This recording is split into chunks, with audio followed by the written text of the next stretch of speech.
Hi, Jenny. Hey, Hillary, how are you? I'm good. Today is Sunday, May 24th. If you're listening, it is on or after May 27th.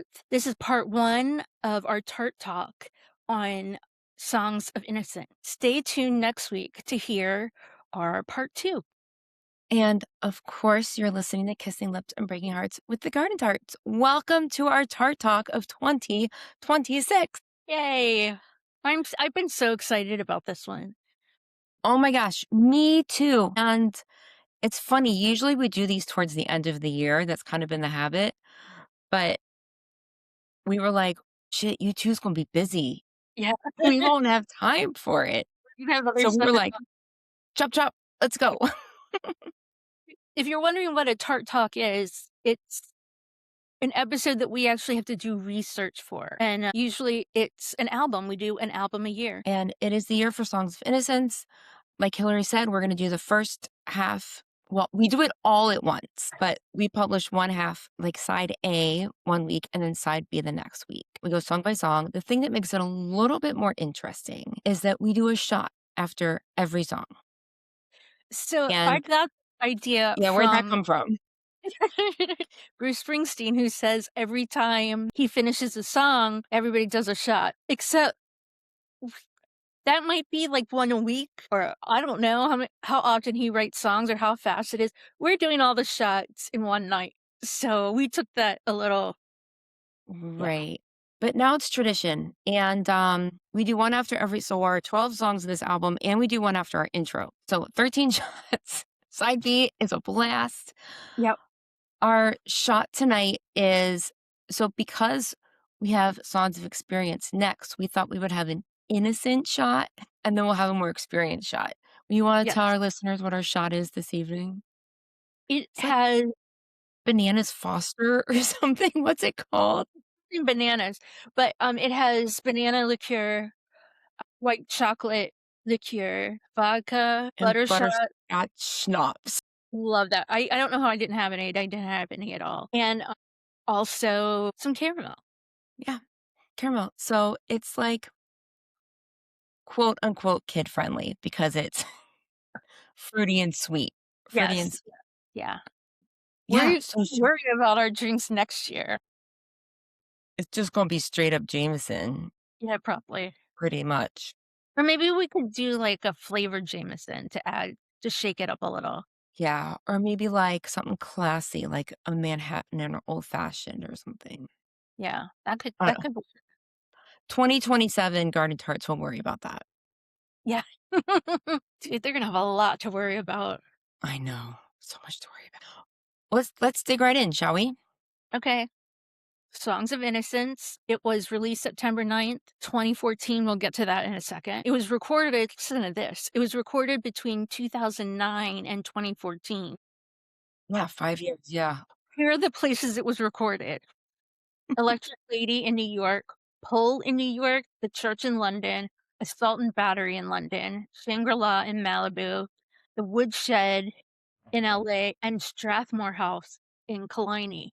That is a lot of studios. It's a lot of studios. Okay, the producers were Danger Mouse, Paul Epworth, Ryan Tedder, and Declan Gaffney. The singles were Miracle of Joey Ramone, Every Breaking Wave, and Song for Someone. Okay, so after the launch of No Line on the Horizon, Bono talked about a companion album called Anybody? Songs of Ascent! Yes. So they wanted it to be like Octung Baby to Zooropa, like companions. Yeah. Sister albums, I believe that was the term. Bono said the album would be a meditative, reflective piece of work with the theme of pilgrimage. Mm, I think it's a little, like, kind of sounds a lot like No Line on the Horizon. Um, wah, wah. Like, can we make things worse? okay, so that my note says, isn't that what No Line on the Horizon was? Yeah. Okay, there's just a lot of back and forth going on. Bono gave one date, Paul McGuinness gave another date. This just went back and forth for years. Yeah. At one point, Bono said they were working on 3 albums at the same time. Hmm. Yeah. I generally do say a whole lot more on the production notes, but this stuff is nonsense. I mean, it's just, like, pages on production notes, like, so much stuff, like, back and forth, whoever said this and that or whatever, it's just a lot Yeah. to We it's a don't need lot all that. to deal with. Yeah. Before we do that, should I address the elephant in the room? Yeah, I think you should, just for once, and Yeah. then we'll leave it be. Okay. So as far as I understand it, at least, the band made a deal with Apple, with Tim Cook, Yes. Tim Apple, and Apple bought the rights to use the album as a free album. So U2 got paid for it. But what happened was that Apple put it on every phone. It was supposed to be free, but you had to go download it yourself. But instead, every iPhone had the album on it. Well, yeah, because I think most people have the setting that when you purchase an album, Yes. auto download. Yes. Yeah, that's exactly it. Instead of downloading it at your own will. So people got very angry over it, almost like Bono had, like, dipped their phone in acid or something. Like, it was that bad to have free YouTube on your phone. It was an immediate workaround, but the damage was done. I had 3 people actually contact me and ask me directly why I put YouTube on their phone. And I'm like, How? "I don't know how I would do that because I don't care if you like YouTube or not. Why would I put it on your phone?" And then said I had to fix it, but I mean, It's you yeah. fix it. When it Okay. sounded like some people fixed it and it I it don't was know. a mess, and Bono does be like, "That wasn't a YouTube problem, that was an Apple problem." It was, but so Too my bad brother, that's not the perception. yeah, but that's not how it's looked. I mean, people don't see that, but it Right. is. We understand that. You 2 Yeah. got paid. That's their end of it.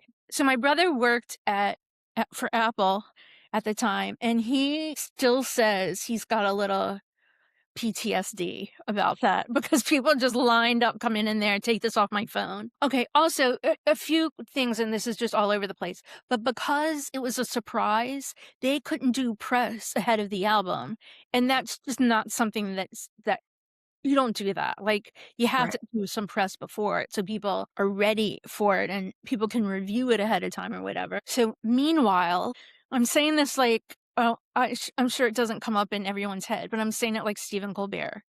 Yes. Stephen Colbert. So, meanwhile, Bono was in an awful bicycle accident and was out of commission for a few months, so he couldn't defend the album himself. And I guess either no one else could do it or no one else stepped up to do it. Okay, so Bono couldn't defend himself or defend the album while people wanted like to punish him for like war crimes, like violent. I'm like, this is not that bad, people. It's not that bad. And we had a comment the other day on one of People our still so I had dinner with a friend the other night, and she was like, "What was that?" We were talking about U2, and because she was asking, like, "What's my origin story?" And she's like, "What was that one that's on my phone still?" And she was just referencing it. She yeah, wasn't complaining, but I was like, "Mm." And I mean, like, hindsight, especially the world we live in now, where there's so much marketing and so much surveillance and so much shit on our phone that we don't want, yeah. I could see how that was a very slippery slope. Yeah, I mean, I get it. But in the moment, like, just move on. Okay, so just a few more things. Firstly, the irony of all this drama is that the album was really good. If people just shut up and listen to it, everything would be okay. Like, it's a really, really, really good, solid Yeah. album. Okay, first there was a buzz about U2 just dropping an album with no notice. And I'm like, no, I told everybody, no, I assure you that's not going to happen. I'm a pretty connected fan. I wasn't. And I and I knew enough about how things work. Still wrong. Yeah, but oddly, no one called me out. No one, like, came back and said, "We told you." Like, it just went away. They were too mad about their phone. Like, "You're on your own."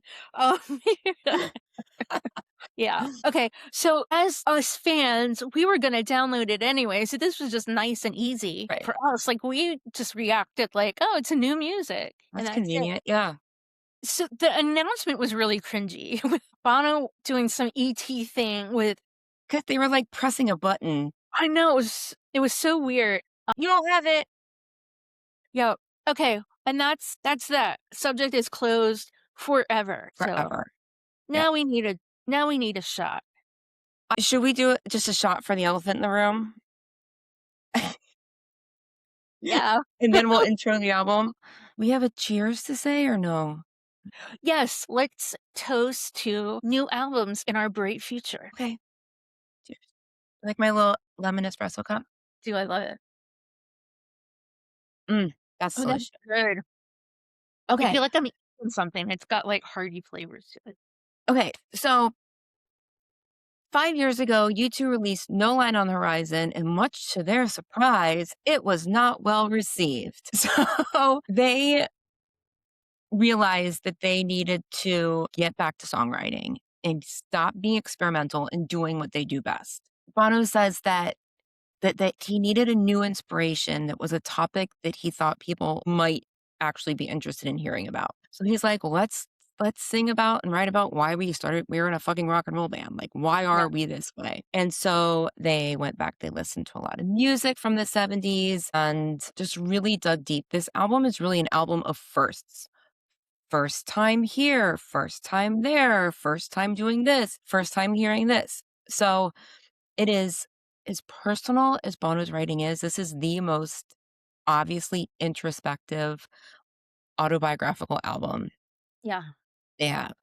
Also, we talk about like, why don't they play this song more, or this or this? And then we're like, we don't actually know what it takes to play it. Right, no idea. Everything on this album can be played on acoustic guitar or piano alone.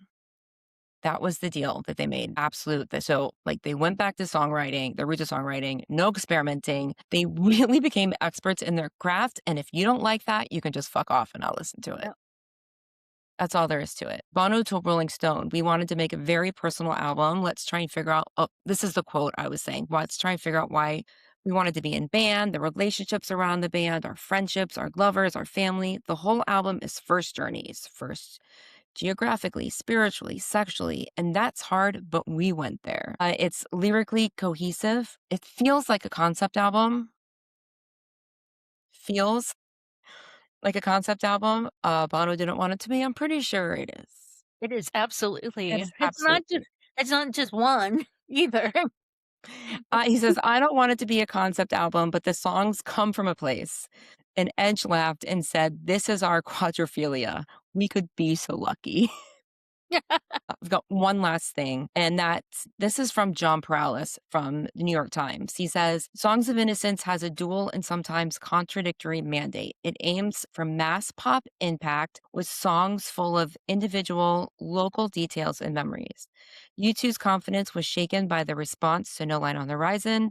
Despite the international barnstorming of the 360 tour, No Line on the Horizon didn't yield the hit single U2 had always prized. Yeah.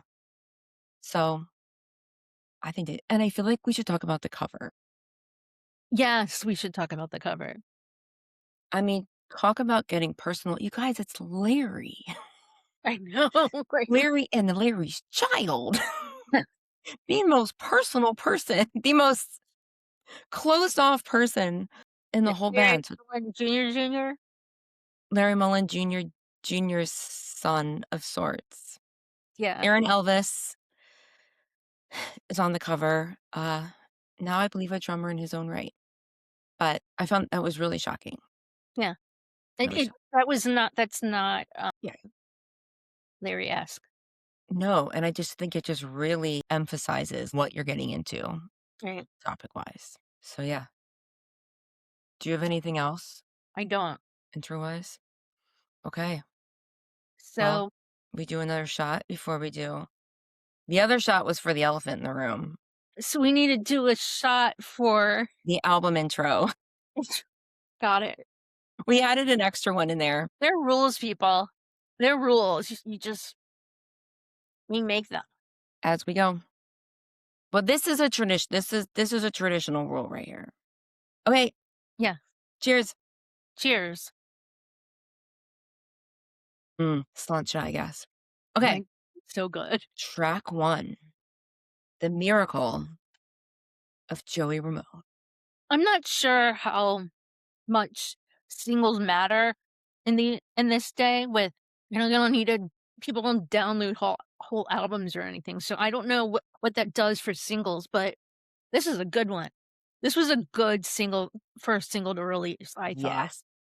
It's not my favorite, but it definitely proved the purpose it served, and, think about it, like, Bono got the chance to, like, celebrate Joey Ramone again, and, I mean, we celebrate Bono, like, all the time, we Right. don't have the numbers he has. I know. Only, like, 10 of you listen, and he's got, the whole world, so, 10,000,000,000. yeah. Yeah, it's about the first time hearing Joey Ramone or hearing the Ramones, and it's a little bit of like, I don't know, I feel like this is a little bit like of a romantic story of hearing someone that you can see yourself in for the first time, Yeah. and being able to, like, kind of envision where your future could be as a singer. I don't know, I love it. The there's a quote from Marky Ramone.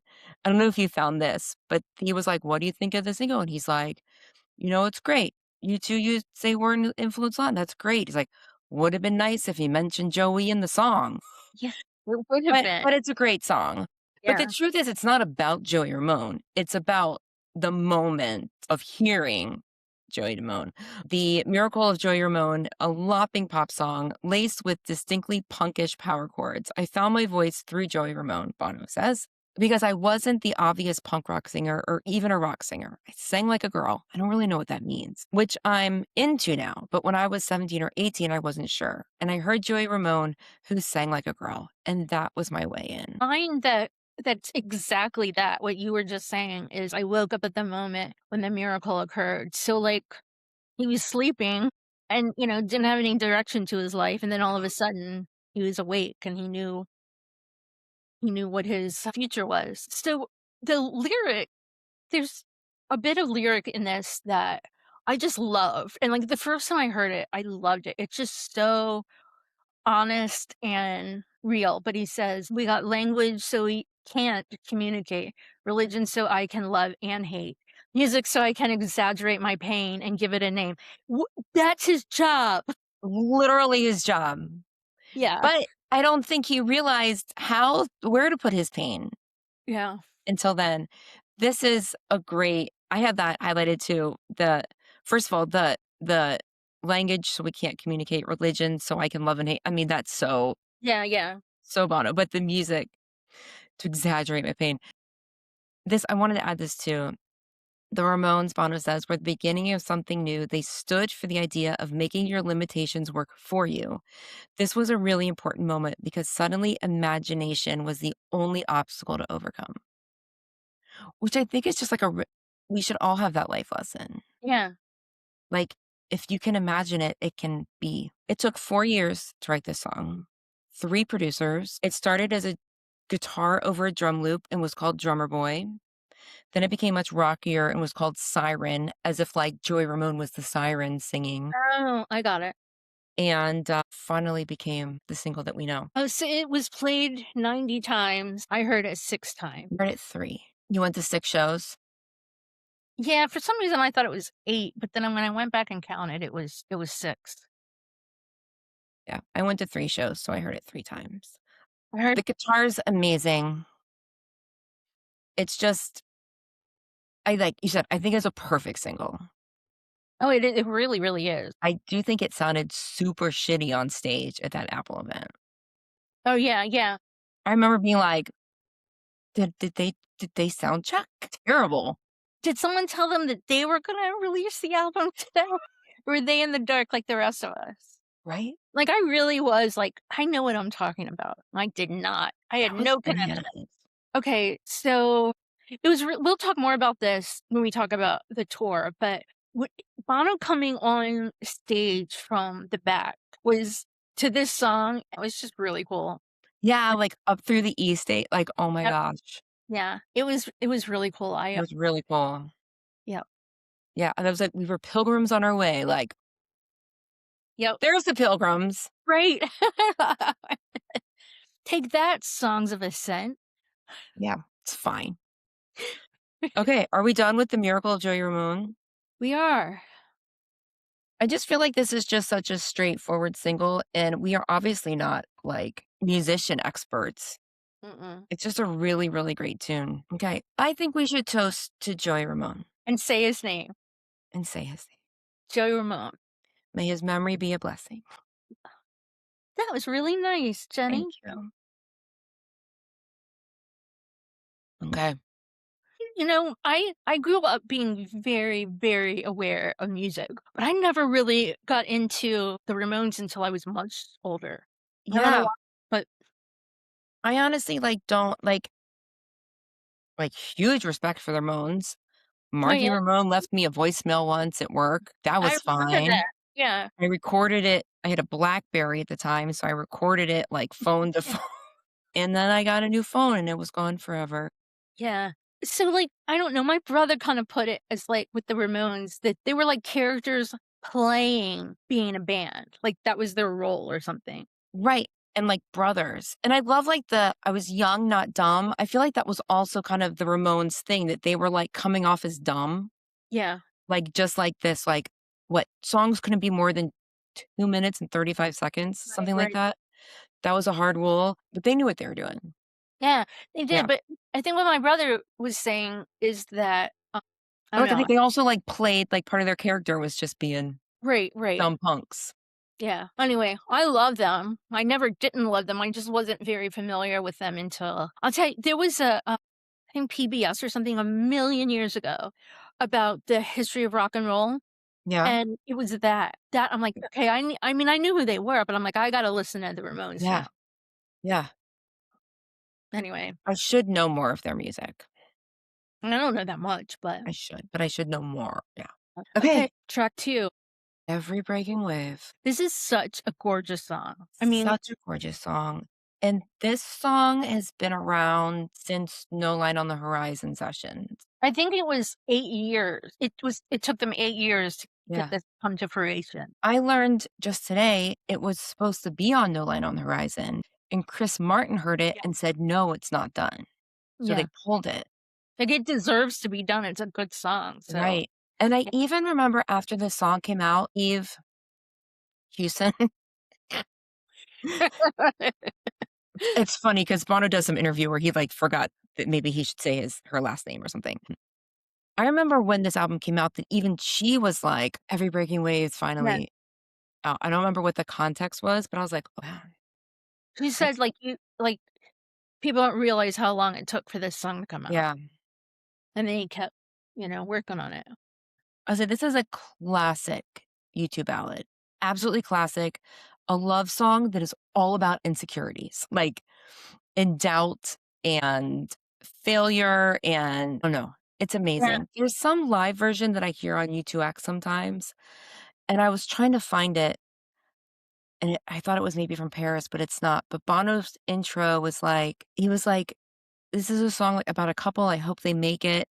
And then he starts another sentence and then stops. And I'm like, "No! I wanna know the end of that sentence because it's more detail about the song," but he's like, "I hope they make it." Yeah, I love this song.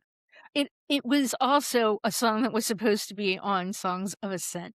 Well, They yeah. need to, like, make that album, but probably call it, like, Songs of Descent because it's not ascending anywhere. Or just, like, just release it, like, slowly, like, Yeah. just, like, on the DL, just get those songs out there without the hoopla so people I can don't like know. it. The way he describes it, though, I don't wanna hear those songs.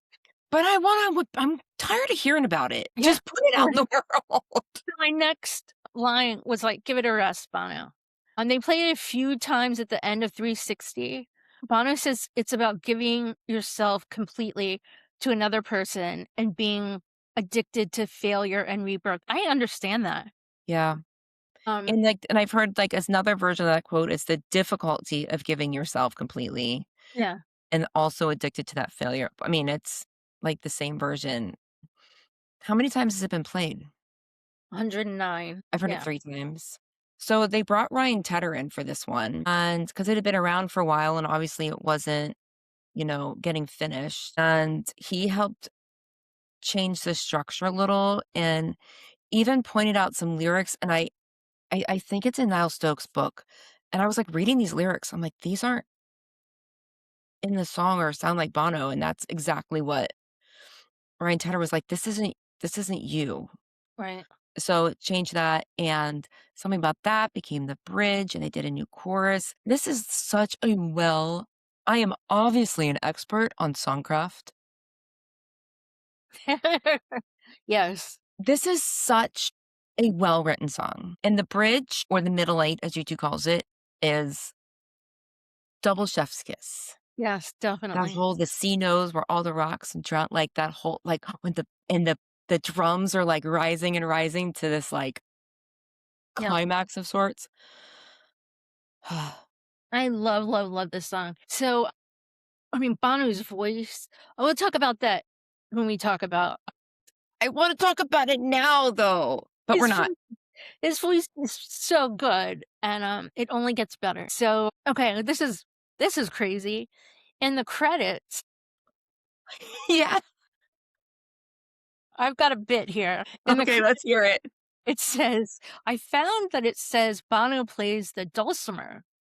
Can that be true? Did he ask for something to do, and they just said, 'Play whatever this is'?"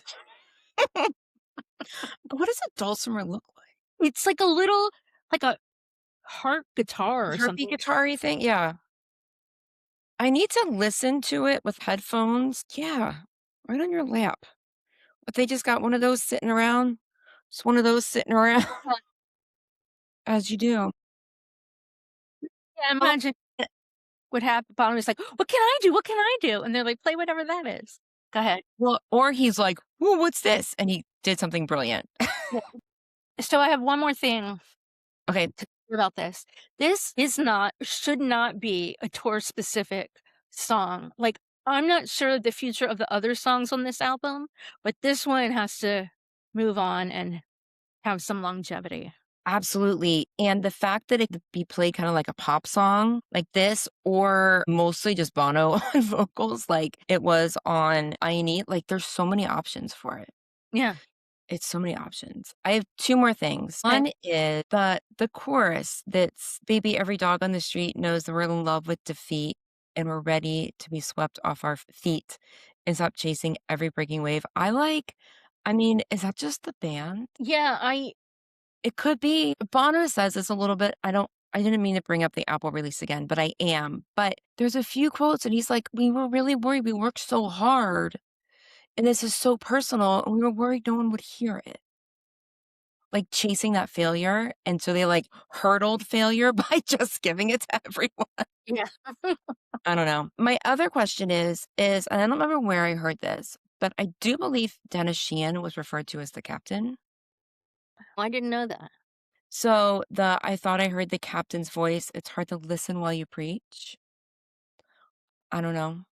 That felt a little personal. Okay. Every Breaking Wave. Every breaking wave. This one, whether he is the captain or not, we will toast to Dennis Sheehan. Yes. Yes, to Dennis Sheehan, I have something to say after we do our shot. Okay. Dennis. I happened to be at a phone next to Dennis who was talking to somebody. A phone next to him? It was like a payphone in Like a the phone? phone, like a Yeah. payphone. It could have been like a house phone or something, but it was like a bank of Yeah. phones. And I'm like just walking around like, I'm gonna listen to what he says. He said something that I heard, and everyone was like, that can't be what you're what you're hearing. And then in the fall of Pop Mart, we found out I was right. I mean, I heard it a little Yeah. bit wrong, but that was a really big get for us. Remember what it was. I heard him refer to several times on the phone, refer to Mr. Span, like, over and over. "What do we do about Mr. Span? What about Mr. Span, Mr. Span?" And it was Spar, which Yeah, was Larry. which is Larry. But Because we everyone found out there and then all of a sudden it was like, "Oh my god, you heard right almost." So, like, if yeah, you didn't know it was he was using a store name. Yeah, no, I didn't know. I don't know that I knew that was a store name at the time. Spar. Yeah, I think it was Well, you until had been to Dublin since then, before then. I did, but I don't know that like They did it registered. no. But then, I mean, the I next think 'cause trip I definitely knew, but I was there longer. yeah, the next trip, I definitely knew it because it's, like, a great place to get food and snacks and stuff. It's like Wawa. Yeah, it really is. It's Yeah, like if if gas stations and convenience stores had food you could trust, it's Spar. yep, I would eat sushi from Spar. yeah, Would I? Yeah, yeah. It's clean in there. yeah. No firsts on Every Breaking Wave. We had a first time hearing Joey Ramone, no first there, but track number 3 is a first. Track number 3, California, There Is No End to Love. The first time they went to Los Angeles. I mean, this was their first trip to America, let alone California. Yeah. And so I remember hearing Bono talk about like some of his music tastes and stuff before he was in a band. And then when they were out early, like the cover songs they did. And he talks frequently about the Beach Boys. Really? And when I heard this the first time, I was like, this this has to be the beat. Like this is an influence from Oh, Boys with abs yeah. Barbara With Ann. with I the mean, title and then Ba Ba Ba Ran, and that well, 'cause I read something that was like, no one wants to admit that they were influenced by the Beach Boys that early on. that's interesting. I don't know. I forget where that was. I mean, I think one of the greatest albums ever is Pet Sounds, and I Oh, yeah. mean, I think it's Yeah. cool to say that, but it is. I think they were just kids, and it was, like, Yeah, not cool to realize they were cool. yeah. Right? So, Bono says that the unexpectedly, the nod to the Beach Boys. He said, "It's like the sun itself." And it is, it's like rising. I this the Barbara Santa Barbara used to, like, get under my skin. Like, I would just figure out how long it was, and I would skip it Oh, no. and start the song, but this time around listening to it, no Yeah. problem. Or I'd listen to there's a s there's another version where that's not in it somewhere. There's another version of this song where the Santa Barbaras aren't as much, and I prefer that version, but this didn't bother me.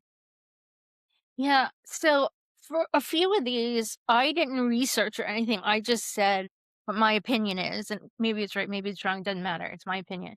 But I think that California is like a metaphor for, like, light at the end of the tunnel, the end of the grief tunnel. Oh, wow, that's not mentioned anywhere.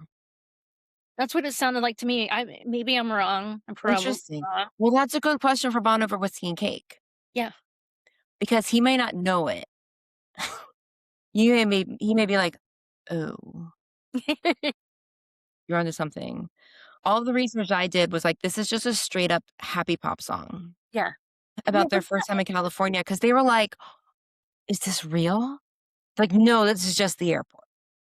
This is some quote from somewhere.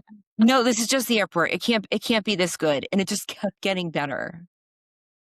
Can you imagine being 18 from Ireland and I going to cannot Los imagine. Angeles?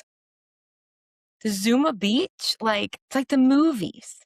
It is like it's like one of those, 60s beach movies. I mean, I And how think many times has it been played? this has to be wrong, it very much so has to be wrong, but I have 132, and I think that is snips. Yes, because here you have 7, 'Cause and I have 5 snips as my only listens. so I have this really surprised me, I have 9 snips. So what shows was it played was there a snip of it twice or whatever, 3 ti I don't know. Well, but he's done it over the years, Yeah. like the There Is No End to Love, like, he's added it in the Yeah. streets to other things. Is it streets? I don't remember, I didn't look it up, but it's a frequent snip. I love this juxtaposition right here. So I have in pink highlighter, I have California, blood orange sunsets bring you to your knees. First of all, I know that feeling of seeing a sunset like that. And then there's I've seen for myself, and then there's no end to grief. That's how I know. I love that I've seen for myself goes both ways. You've seen the sunset, I've seen for myself. I've also seen for myself there's no end to grief. And that's how you know that there is no end to love. And that I know, like, for us, and I know Garden Tart Amanda does this a lot, that when someone is grieving, she'll quote that, "There is no end to grief, and that's how you know there is no end to love."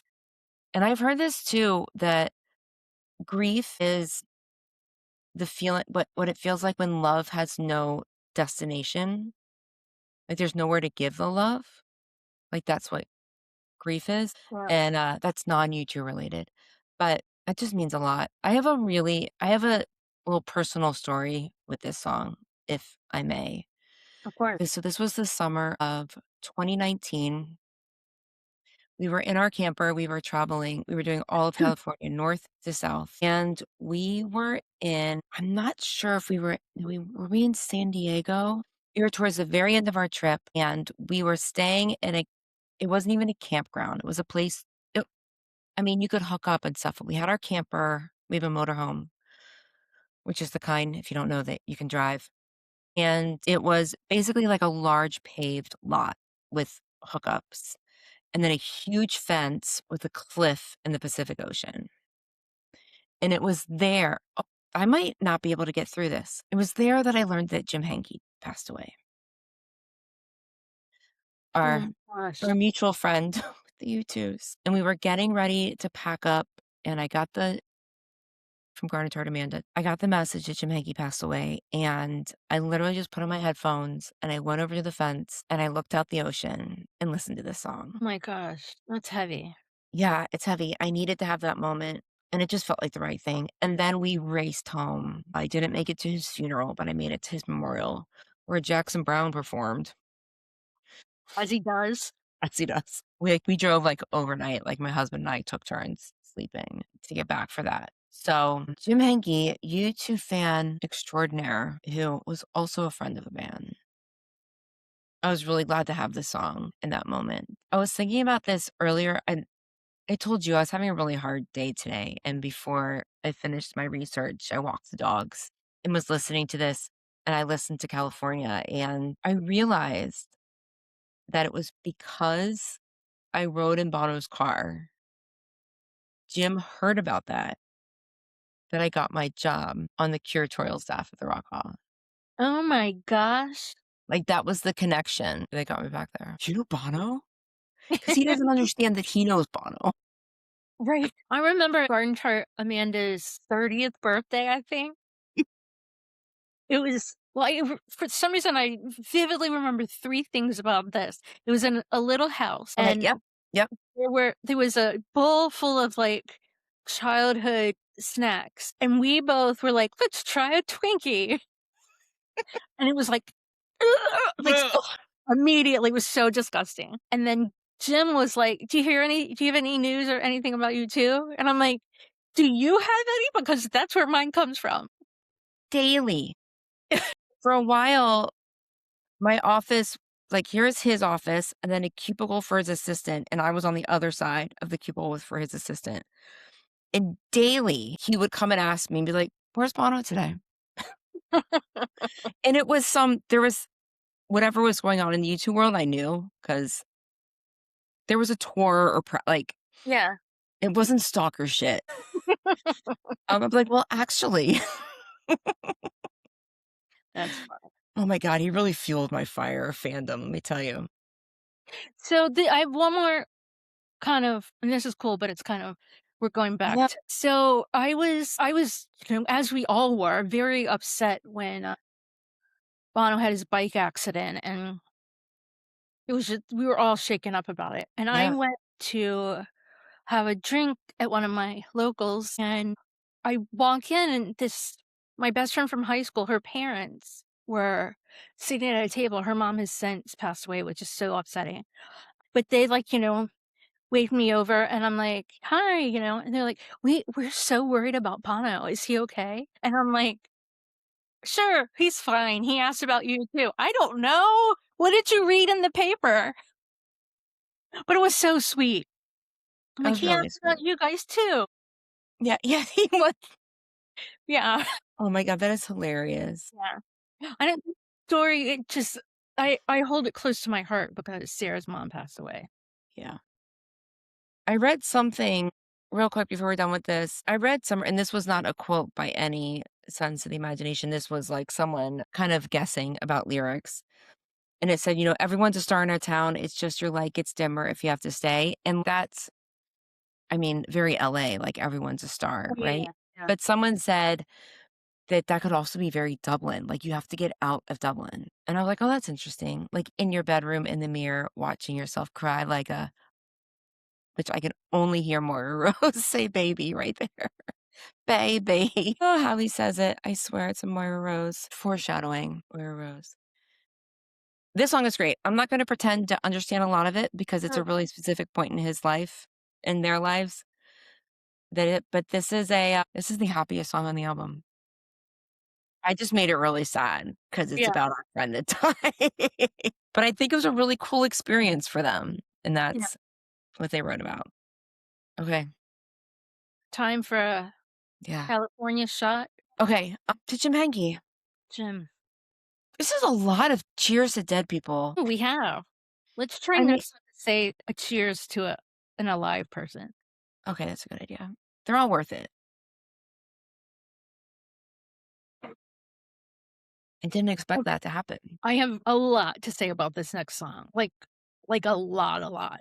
Song 4, Song for Song 4. Someone. Yeah. It was played 84 times. I heard it 7 times, so one of those times must have been a snip because I only went to, or maybe not, maybe they played it Maybe, and another for on, like, 9. E&I?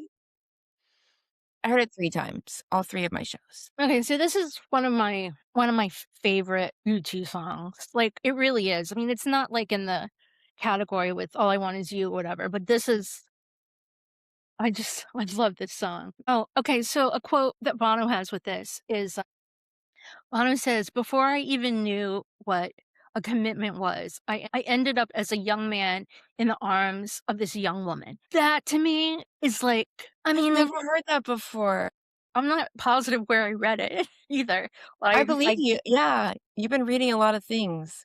Yeah, but that's to me, it's just in the arms of a young woman. Like I think that most people think about relationships as the man being, the shoulder to cry on in the Yeah. arms and or the decider or whatever, but that's not that's not what Bonnie said. Okay, so the line that but in you I found a rhyme.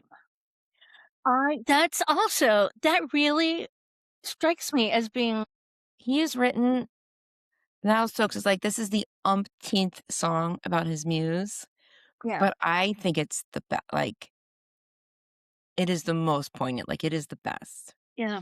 I have a little This is also a first-time song.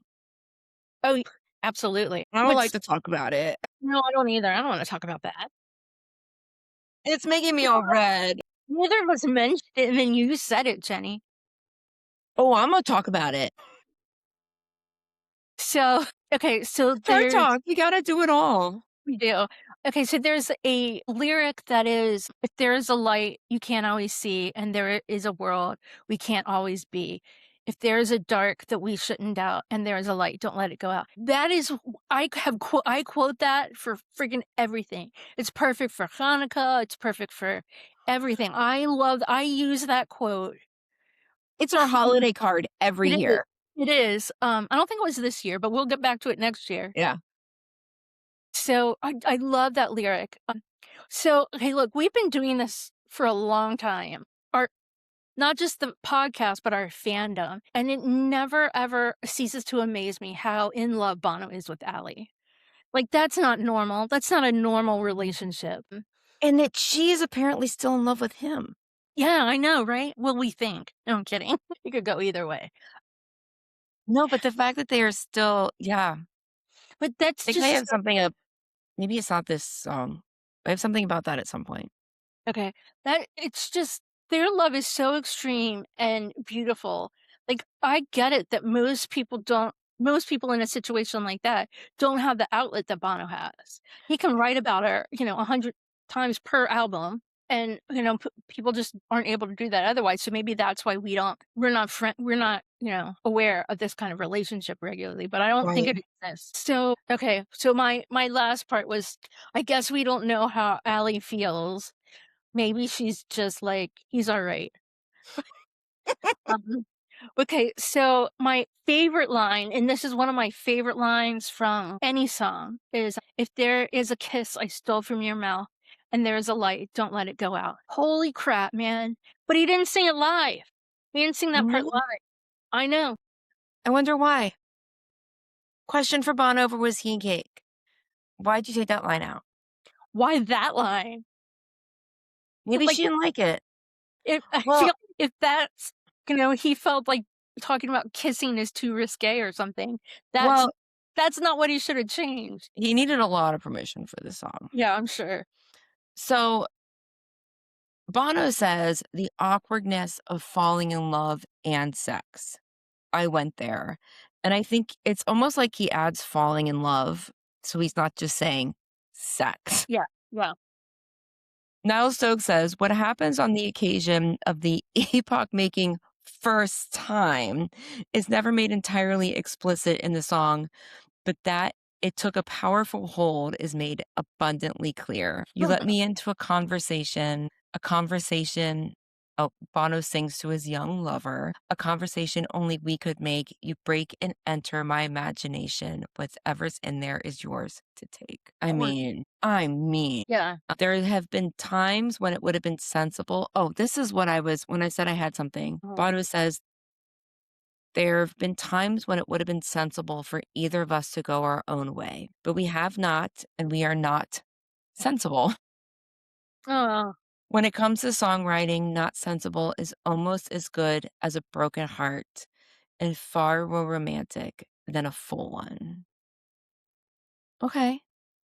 So, like, having that heart in the middle. So Ryan Tedder came in for this. This was U2 was like, we want this to be the pop song. Also from Niall Stokes. It isn't a bad starting point for a songwriter who wants to write a standard song for someone.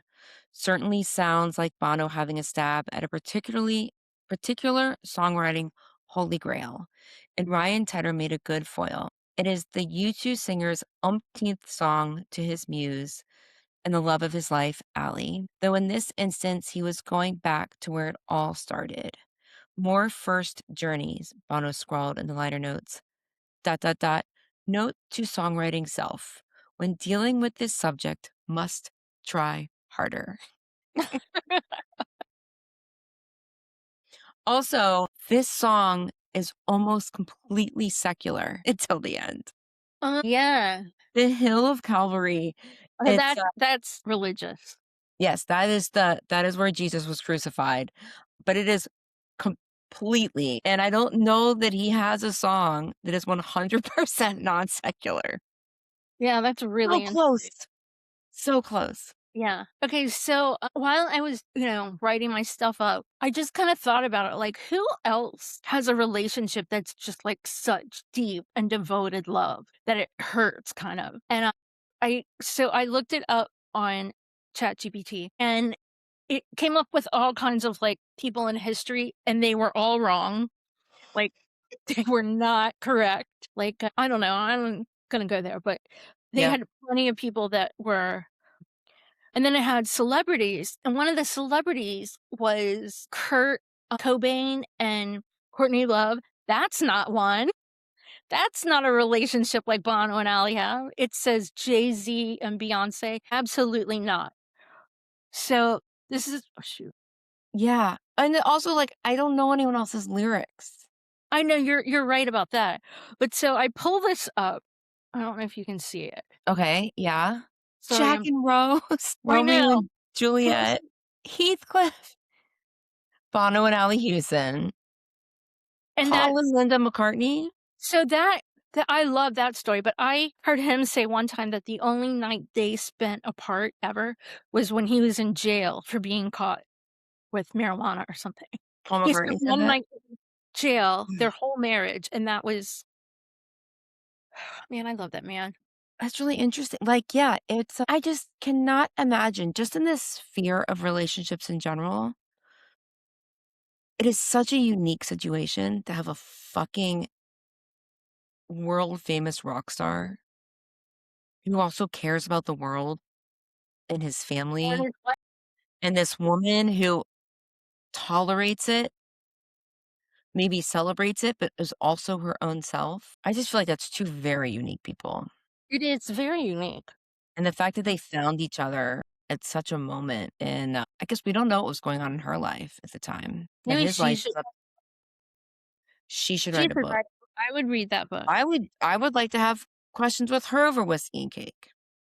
Yeah, we should include her, like, "Come on, Allie, Yeah. we'll give you whiskey and cake." Um, okay, so I had this thought too while I was getting this stuff together. It's, like, somebody should obviously Bono's book because he wrote all this stuff, but somebody should, like, put all these lyrics and quotes, like, together and make, like, a poetry book.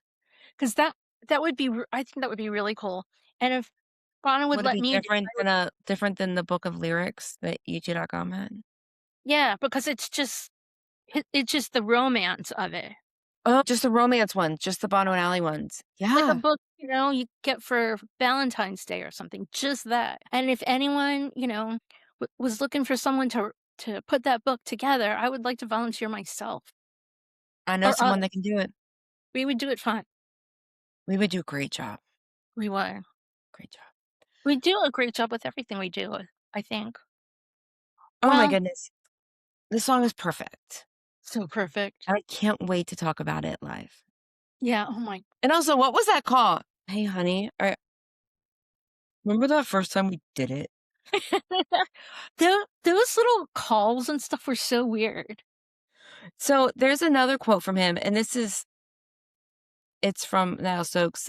Bono recalls meeting Ally at the age of 14. She agreed for me to take her out on a date in the same month I joined U2. So he met her or knew of her existence years, maybe a few years, months, I don't know, before they actually went out. It wasn't like instant karma, whatever. Well, because I guess he was worried about Edge taking her. Because I guess they went on walks. Bono says, the north coast of Dublin has dunes that are as unknowable as any great beauty, and it's home to seaside towns that are even more beautiful in the winter. Dot, dot, dot. When a young man might bring his girl to revisit the scene of his summer crimes. Oh, Why does he visit and then Who did he take there before? yeah, I would guess that's a This question. sounds very Grease Lightning shady to me. I I'm That's fu just gonna leave that there. tell me more, tell me more. No. Like, does he have a car? Yeah, I doubt it. probably not. So, that timeline has been a little iffy to me, because I know he said, like, a million times, but, I mean, I guess he knew her before they dated, I mean, as you do, but he said that in the same week, he started dating Ally and joined the band, and pretty much since then, his life hasn't changed. So, if the band started in 76 and he was 16, but he first met her when she was 14, because I think that's when she started at Mount Temple. Oh. So there's 2 years there. Yeah, we're just getting nitpicky. Okay, it's been played 84 times, and I heard it 7. I've heard it 3. Why does it feel like I've heard it a million times? So, like, when you tell me you went to 3 shows on that tour, 2 of them were with me, and then I wasn't with you on the 3rd I went show. to Chicago. We were camping in our camper. We were like 2 hours away, and I was like, "They are where?" Yeah, I purposely did not keep track of where they were while we were traveling because I didn't wanna know. yeah. You need to know that. I hope I told you. I don't know. No, I saw on Instagram someone posted them setting up Uh, at the United Center. So Totally fucked me it over. blows my mind that we only went to 2 shows together for that tour. Like, that's crazy. It was just where I was in my life Yeah.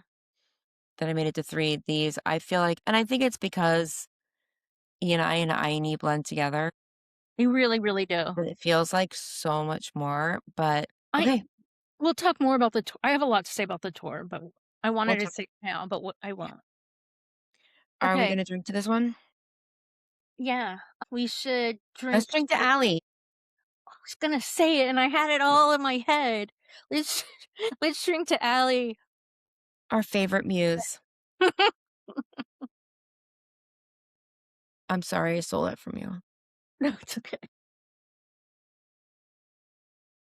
So, let me just saying this really quickly because before I forget to tell you, but, I spent, like, hours yesterday getting rid of getting rid of shit. Wow.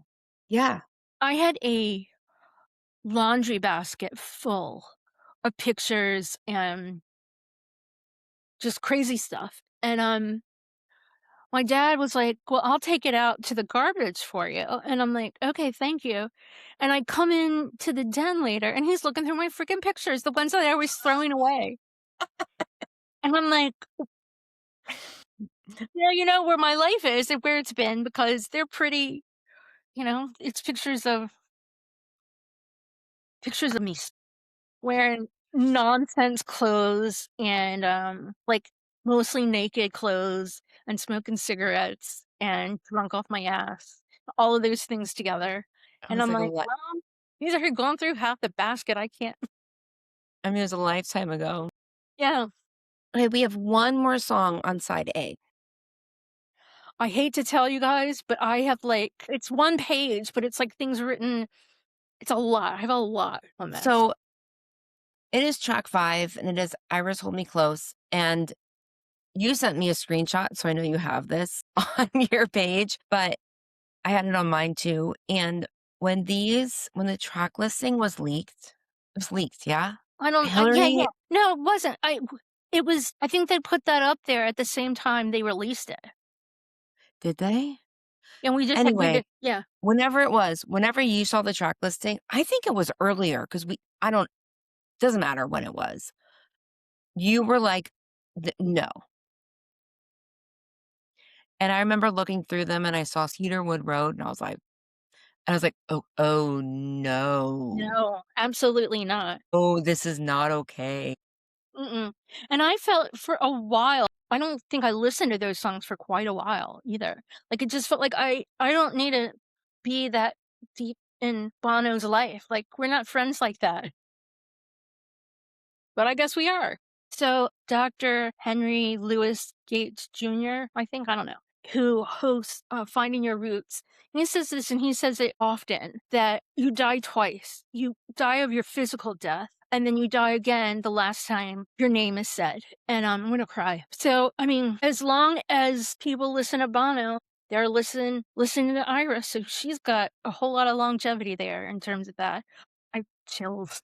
This whole thing is just very emotional. Iris will live on for many, many, many years to come. Yeah. So I said when we first saw the titles, we were like, no. So I think that if this album is a concept album, I think that actually it is Bono allowing himself to exhale. Like waiting to exhale kind of thing. And that's what these songs, I mean, that's That's huge. like that's what this is.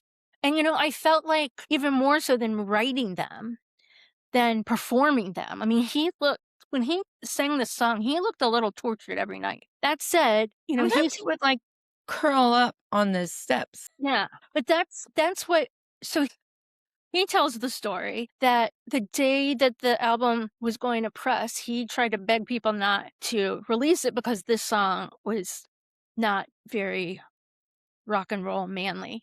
But then, buddy, you said that, and then you sang it every night. So Well, I mean, maybe he couldn't stop the song from being published, but he definitely could stop or just not sing it every night. yeah. Like, if that was such an issue anyway, it's a good story. He said that like, 2 days before, he, like, sprung out of woke up and he was like, "No." But also he couldn't remember what day. So he texted his brother and it was like, "What day did mom die?" It's weird to say. And he's like, "I don't actually know." So he texted his uncle and his uncle said, it was on this day. And that on this day was her father's funeral, which was the day that he originally texted his brother but Oh, asking about the date, and then 2 days later, she passed away, which was the day the album came out. And that is the only thing that gave him pause that, like, this is meant to be. uh, But yeah, he asked them to take it off. okay, so bear with me here because this is very emotional. So he has the line in there, but you, I'm sure I've met long before the night of the stars went out. We're meeting up again. So a few years ago, I had this dream. It was the night before, I think, Rosh Hashanah or something. And I had this dream that my grandmother, my granny, was alive and well, and she died when I was 18, and she had Alzheimer's. So I think it was like I think the last time she knew saw me and knew me was like I was 11 or something. Oh, wow, yeah. So, in my dream, I was at some party or something, and my granny came in and was just like, she knew who I was, and I was, this grown woman, and we talked for a little bit, and it was great. It was great. I mean, it was really great to like, even if it was a dream, to like introduce myself to her as a grown woman.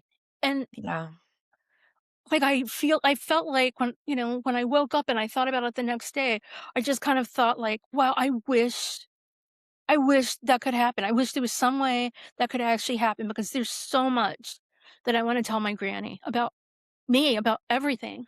yeah, So, obviously, that's something that, Bono thinks about his mom, not knowing him as anything but a 14-year-old. And that I mean, losing a parent at a young age was just I mean, I'm sure that's horrible, but, like, just doing this song and everything just, like, multiplied that. And yeah. I mean, look, what would she think of what her son became? And then I started thinking of my cousin that passed away, and his children are, I don't know, they're doing okay, but like I wish that he could have been there for their bar and bat mitzvahs, and he could see, their report cards and band, and he needs to see all that stuff, and it breaks my heart. You're gonna, I think that that's another thing. Maybe this song was actually also designed for us to exhale. I don't know. 'Cause Maybe. I just feel like I did, like, yeah. There's When I saw that line, it it just went off in my head, all of it. there's a quote from Bono that I don't have it right here in front of me, but it was something like, when he realized the release date was related to her death date, Yeah. that she must be watching, and he was like, "Ultimately, I'm horrified because I've done some really terrible, embarrassing things." That's cute. It's like Cute. your dad looking through your pictures. Yes. Okay, you gotta get that part or some of that in there then, I'll because I I'll feel like try. okay, I'll try. some of Mm. But anyway, I mean, way to make light of it. I mean, that's a typical making light of a situation, but so my last note is exactly that. It's him making light of the situation. He says, "Iris says I will be the death of her. It was not me." so first of all, he said he got a lot of flack for that, and he's like, "No, that's an Irish thing." Be like, "Oh my gosh, you'll be the death of me." I'm like, "That's not Irish." No, it's not I Irish. say to my children all the time, like, "You are going to be the death of me." Yeah. So I guess the people he got flack from just didn't hear that. No, Hadn't but heard that in your life, but that juxtaposition of her saying that with him being, because that's such a teenage thing to be like, "What did I do?" right. Um, In that, I see him being like, "Wasn't me." Like, well, I mean, and I see it the other way, like, it was no, no, no, no, no, yeah, no. It wasn't me. But anyway, yeah, whoever was giving him flack for that, you live it. The stupid. rest of the world, mothers say that, Yeah, because I say that as an American to my children yeah. all the time. I heard it all. I probably still hear it. I don't know. Yeah, So it was played 147 times. So it was played during I&E and E&I. I heard it 12 times. I've heard it 5 times. I have 2 quotes from Bono. One is when he spoke to Dave Fanning. If you all haven't listened to this RTE interview that he did with Dave Fanning as his album came out, I highly recommend it. It's on YouTube. He said, sometimes the thing that has the most powerful influence over you are from way back. You're looking at the night sky and those beautiful stars. A lot of them are gone, even though you're still in their light. And I love that juxtaposition of the stars from so long ago. He also said, 40 years ago, my mother fell at her own father's funeral, and I never spoke of her again. Rage always follows grief, and I had a lot of that. I still have, but I channeled it into music, and I still do. I have very few memories of my mother, but I put a few of them in a song called Iris. I saw another quote that was like, all my memories are in Iris. They're all in that bridge. Yeah. I love that bridge. I don't love this song. I'm glad you said that. I don't either. It's just it doesn't seem I don't know. It's like broken up a lot. It's not cohesive. I get like the feeling, the music, like the instruments are like otherworldly, which makes sense. Like, Uh, I don't know, heavenly is not the right word. I just otherworldly. I know what you're saying. But until that bridge is fucking amazing. You took me by the hand. I thought I was leading you, but you made me your man. Machine, I dream where you are, like that up there. And then it ends with free yourself to be yourself. If only you could see yourself, Yeah. which I turned into a tattoo. Um, I seem to like to get tattoos of songs I don't necessarily even really like, but the lyrics are important to me. I feel like you took me by the hand. I thought that I was leading you, but you made me your man. I feel like that's Allie. So it is. The other thing that caught my eye is that he has said many times that the first album he bought her was Man Machine by Kraftwerk. Right? So maybe he put man and then we're like, machine. Well, in that Dave Fanning interview, he mentioned the craft work, and Dave was like, oh, when you quote it, but I don't know what it is. I don't know, but to me there, like you said, like it seems like it switches the speaker. I think man machine was Because on purpose. machine's weird. Machine's a weird word I know. in this context. So yeah, I'm with you on that. We'll get to that in a minute. Okay, so going back Oh my to gosh, is that the end of side A? I think it is. We got to do a shot. I think even though we said we weren't gonna do shots to Dead people. people, This yes, is non-negotiable. Iris. To Iris.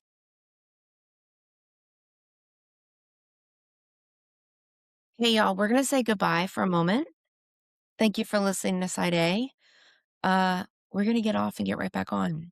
We'll see you next week, as far as you know. But we're just I will gonna still be this red at the beginning of side B. All right, good night. We'll see you next week. bye. Bye. We'll be back next week with more U2ish content. In the meantime, keep chatting with us on social media at _Garden Tarts. Sign up for our newsletter at thegardentarts.com and share with your U2 friends.